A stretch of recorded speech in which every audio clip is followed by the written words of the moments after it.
और ये किसी गुरु के बस की बात नहीं है। गुरु तो छोड़ो, ठाकुर जी न करे महाराज। युद्ध का निर्णय महाभारत का ठाकुर जी का नहीं है। ठाकुर जी तो शांति दूत बन के गए हैं। वो तो कुंती मैया ने कह दिया कि गांडीव लेके पैदा हुआ है तू, और तू गदा लेके पैदा हुआ है, ऐसे जीने से क्या फायदा, युद्ध कर। ये कुंती मां का आदेश था।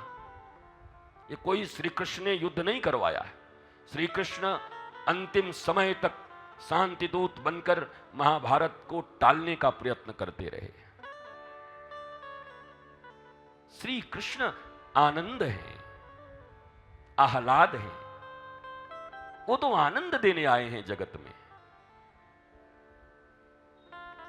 ये बात तय है कि बाहरी शत्रुओं से ज्यादा मनुष्य को आंतरिक शत्रुओं के विषय में जानना जरूरी, और शास्त्र इसी के लिए है। ये ठीक है, तुम वीर बनो, धीर बनो, गंभीर बनो, बलशाली बनो, थोड़ा और साउंड दे दो, सब बनो,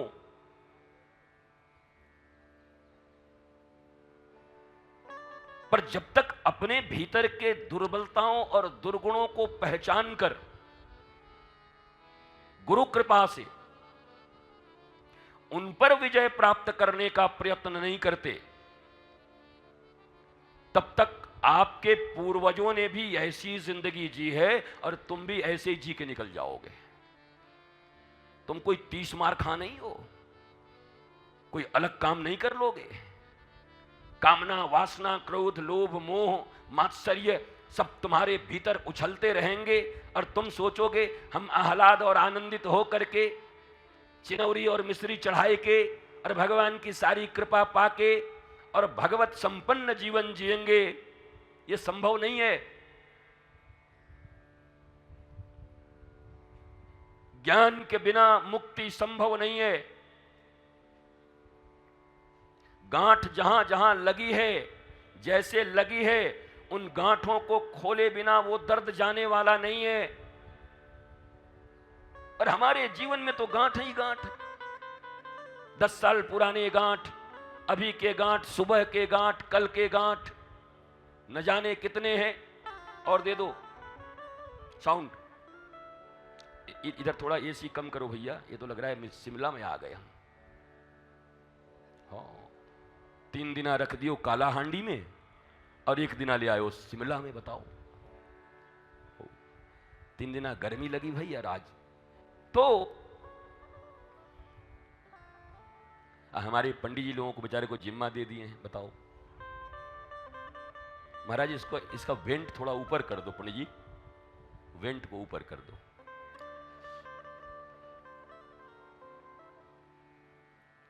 अब देखो, थोड़ी असुविधा होगी तो मनुष्य उस असुविधा को दूर करने का प्रयत्न करता है। अब अगर ज्ञान प्रॉपर ना हो, मान लो सब हम लोग एक ही जैसे यहां लोग बैठे रहें। मुझे याद है, मैं जब छत्तीसगढ़ पहली बार गया था तो मुझे एक बड़ी प्यारी घटना एक नेताजी ने सुनाई थी। एक जगह के पहली बार जब वहां बिजली गई, करंट, तो सर्किट हाउस क्या ऐसे ही कमरे रहते थे, बने थे, पहली बार बल्ब लगा था। बोले वहां के जो सांसद थे वो जब सुबह उठे तो उठकर बोले कि भाई ये तुम्हारा दिया कैसा है, रात भर हम इसको फू फू करते रहे, गमछे से करते रहे, पानी डाले, बुझ ही नहीं रहा है। उनको भी जानकारी नहीं थी कि बिजली क्या होती है, करंट क्या होता है। ये सच्ची घटना बता रहा हूं मैं, अब नाम नहीं बताऊंगा। अब कोई दावा करेगा तो बता भी दूंगा, मैं ऐसा ही हूं फिर। हाँ, ज्ञान नहीं था, पहली बार बिजली लगी थी, रात भर उनको नींद नहीं आई, फू फू फू मारे, बुझे ही नहीं, क्या करूं, कोई उपाय ही नहीं है। और सुबह आके जब वहां के स्टाफ ने ऐसे काला वाला स्विच था, कटाक से ऐसे किया, बुझ गया। और ये बोला तू रात में नहीं बताया, ऐसा बत्ती कब से आ गया? हम रात भर सोए बिना मर गए।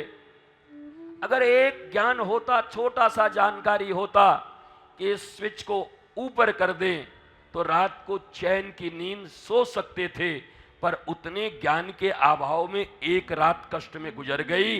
वैसे ही हमारे भी जीवन में कौन से स्विच कहां ऑन करने हैं और कहां ऑफ करने हैं, अगर ये जानकारी न रही तो कितनी रातें और कितने दिन दुख में गुजर जाएंगे, कोई पता नहीं। अतः यही सूक्ष्म सूत्र और ज्ञान श्रीमद् भागवत से, श्री रामचरितमानस से, जय ग्रंथ से, श्रीमद् भगवत गीता से, जय ग्रंथ हो गया तो भगवत गीता उसी में हो गई, खैर चलो ठीक ही है, श्रीमद् वाल्मीकि रामायण से, और हनुमान जी वाला 2-4 हनुमान नाटक का श्लोक मिल जाए तो उससे आनंद आ जाए महाराज।